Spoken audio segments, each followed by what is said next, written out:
also I am reading the Time Lord Victorious novel, and as soon as that came out, like, they started to release all the other Time Lord Victorious stuff like 1 week after the next, so I've been trying to catch up with that as well. But in this video, I am going to be reviewing another First Doctor story before the television series, and it is called Time and Relative. It's a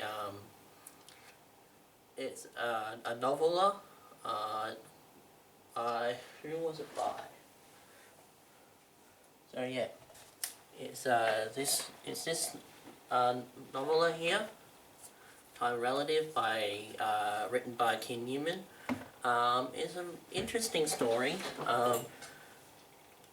It's probably one of the first and only Doctor Who stories that I am aware of that is told in a diary format, written by Susan Foreman. So what happens in this story is that, I guess you could say, is called the Cold. The Cold apparently was the first life form on this planet. They want it back, but so they're trying to kill all of humanity by wiping them out with the Cold, pretty much. Susan's pretty much the main character, really.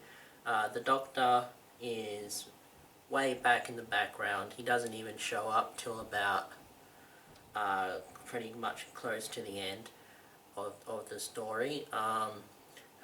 So this is set like before the first ever episode of Doctor Who. So it mentions Ian and Barbara here and there, but they're just side characters. And yeah, so the Cold. It's a interesting take on an enemy. It's pretty much like what the Great Intelligence did in Matt Smith's run, where we met Clara for the first time. So it's something similar along those lines with the terrifying snowmen and all that stuff. So it's very interesting. Every time Susan thinks of anything about her home planet, she gets these, what they call mind fogs. Like, it stops her actually from thinking it. It also happens with the Doctor too. It's much more powerful on him than on her. But the Doctor got rid of the mind fog when he decided to actually help out humanity. He wasn't going to help out humanity because the will of non-interference was really powerful in the Doctor. So he was actually going to help the Cold, but with Susan's pleas, something broke the mind fog or whatever, and it set him free. He set the Cold back on to Pluto, where they're happily taking over that planet. And here's an interesting thing. This is the journey where the Doctor took the Cold to Pluto. That this is the journey where the ship where the TARDIS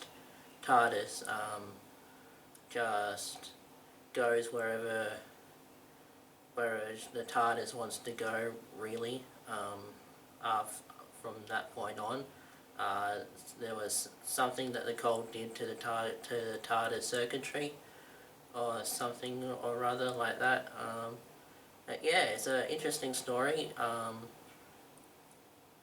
want to call it a good story. It's an okay story. But yeah, so that's my review on it. So it's time I don't know what's going to come next for my review, either the Time Lord Victorious novel or the next bit in the Doctor Who chronological order. Who knows? So until then guys, I shall see you in the next video. Bye.